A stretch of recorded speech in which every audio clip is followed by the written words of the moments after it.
अखाड़ा में खबरों का सिलसिला आगे बढ़ाते हैं। बात जम्मू कश्मीर के चुनाव की से जुड़ी हुई। जम्मू कश्मीर चुनाव के लिए बीजेपी आज अपना संकल्प पत्र जारी करेगी। गृह मंत्री अमित शाह बीजेपी का संकल्प पत्र जारी करेंगे। इस दौरान बीजेपी सूत्रों के मुताबिक अमित शाह बीजेपी इकाई के कोर ग्रुप के साथ बैठक भी करेंगे, जिसमें चुनावी तैयारियों की समीक्षा भी की जाएगी। इसके अलावा शनिवार को गृह मंत्री अमित शाह की जम्मू में एक रैली भी बताया जा रहा है, निश्चित है।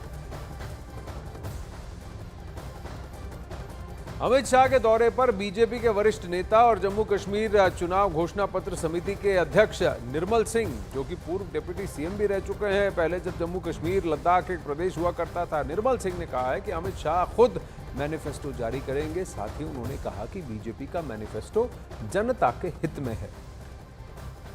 हमारी माताएं बहनें हैं, मातृशक्ति है, तो उनको जम्मू कश्मीर किस प्रकार का जम्मू कश्मीर उसको रीबिल्ड करने के लिए सिर्फ उसमें वायदे नहीं है, उसके पीछे हम क्या करेंगे, योजनाएं हैं। अनएम्प्लॉयमेंट को मतलब खत्म करने के लिए हम क्या करेंगे, प्राइवेट सेक्टर को लाने के लिए हम क्या करेंगे, सरकारी नौकरियों में कैसे स्ट्रीमलाइनिंग करेंगे, और इस प्रकार के ये सारी बातों के ऊपर बड़ा डिटेल से उस पर बात की गई है। और देखेंगे कि लोग इसको मैनिफेस्टो को जो है पसंद ही नहीं करेंगे, इसके आधार पर भारतीय जनता पार्टी को वोट भी करेंगे।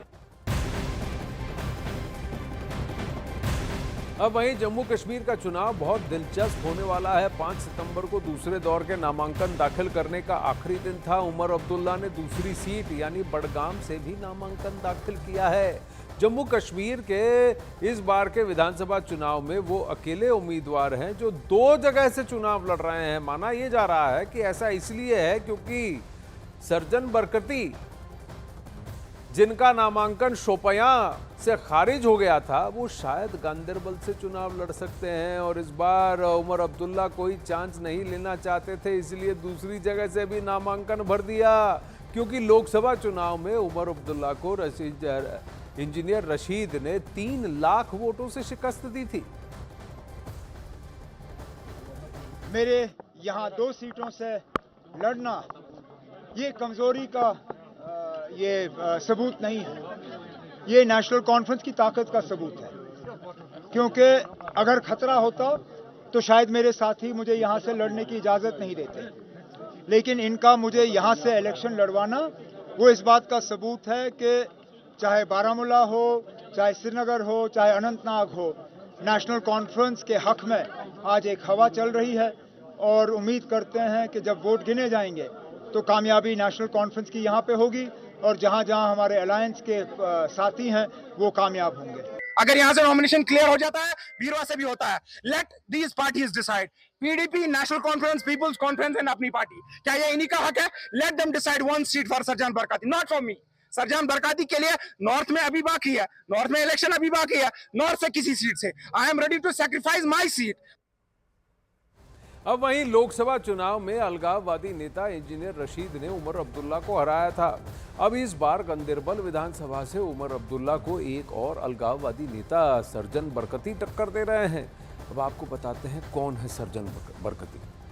आजादी चाचा, आजादी चाचा के नाम से लोकप्रिय है सर्जन बरकती।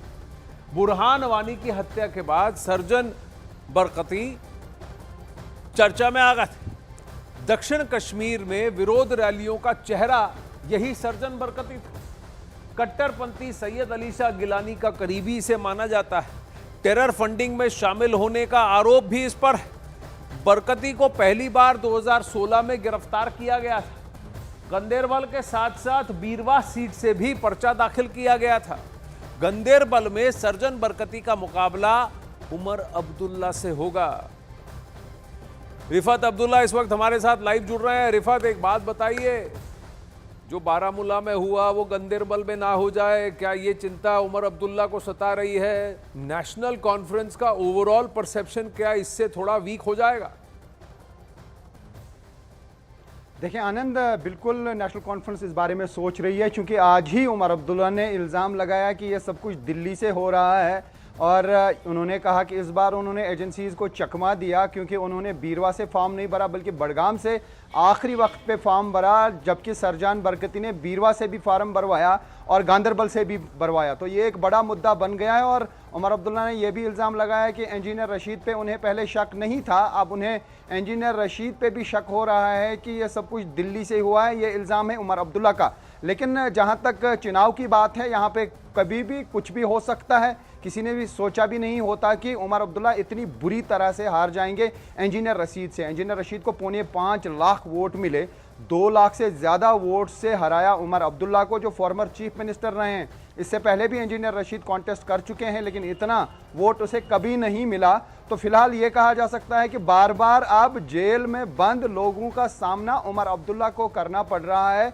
इस बार भी जरूर चिंता है उसकी। देखिए, इंजीनियर रशीद रिफत ऐसे जीते थे क्योंकि उनके बेटों ने बाहर कैंपेन चलाया जेल का बदला वोट से। यानी कि उन्होंने ये कहा कि अगर आप इंजीनियर रशीद को जिता दोगे तो हमारे अब्बू जेल से बाहर आ जाएंगे। अब वो जेल से तो बाहर नहीं आए क्योंकि एनएसए उन पर अभी भी लगा हुआ है। वहीं उमर अब्दुल्ला जो दिल्ली को दोष दे रहे हैं, वो इन 2-2.5 लाख वोटों को भी तो गिने। ये 2-2.5 लाख वोट तो दिल्ली में नहीं पड़े, वो तो जम्मू कश्मीर में पड़े, कश्मीर के बारामूला इलाके में पड़े। अब बीरवा में पड़ेंगे या गंदेरबल में पड़ेंगे, उमर अब्दुल्ला दिल्ली को दोष देकर के क्या करेंगे?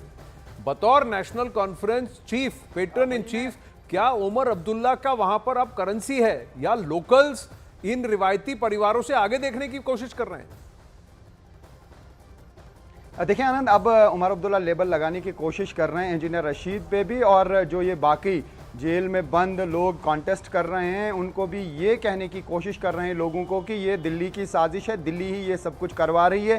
क्या उमर अब्दुल्ला को अब डर है कहीं पर उन्हें जेल में बंद सरजान बरकती हराना दे तो उसकी पॉलिटिकल साख्त फिर ख़त्म हो जाएगी? तो यही वजह है कि वो अब लोगों को ये कह रहे हैं कि ये बीजेपी करवा रहा है या एजेंसीज करवा रही हैं, उसका जो पॉलिटिकल एस्टैब्लिशमेंट है एनसी का, उसको ख़त्म करने के लिए। तो ये उमर अब्दुल्ला का इल्ज़ाम है। लेकिन ये बात ज़रूर है कि एक बड़ा चैलेंज है। फिलहाल 2 सीट से वो कॉन्टेस्ट कर रहे हैं। अगर वो 2 सीट से हार गए तो उसका मतलब कि मेरे पास समय कम है रिफत, पर जल्दी मैं आपसे बस ये पूछना चाहूंगा रिफत, एक जल्दी से पूछना चाहूंगा, ये जो लोग जो देश को बांटने की बात करते थे, देश से अलग होने की बात करते थे, अब क्या ये इनका ये मैसेज है कि अगर उमर अब्दुल्ला और ये पार्टियां अगर अलग हो जाती हैं, ये हार जाती हैं, तो हम देश से जुड़ जाएंगे, हम संविधान का सम्मान करेंगे?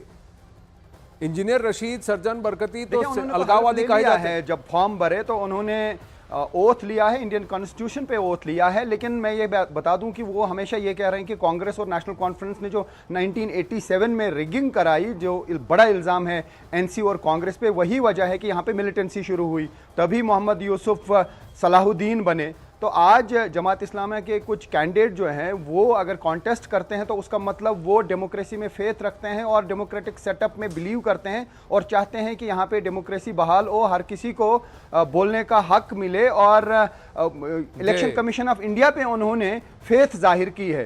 फेथ जाहिर की कि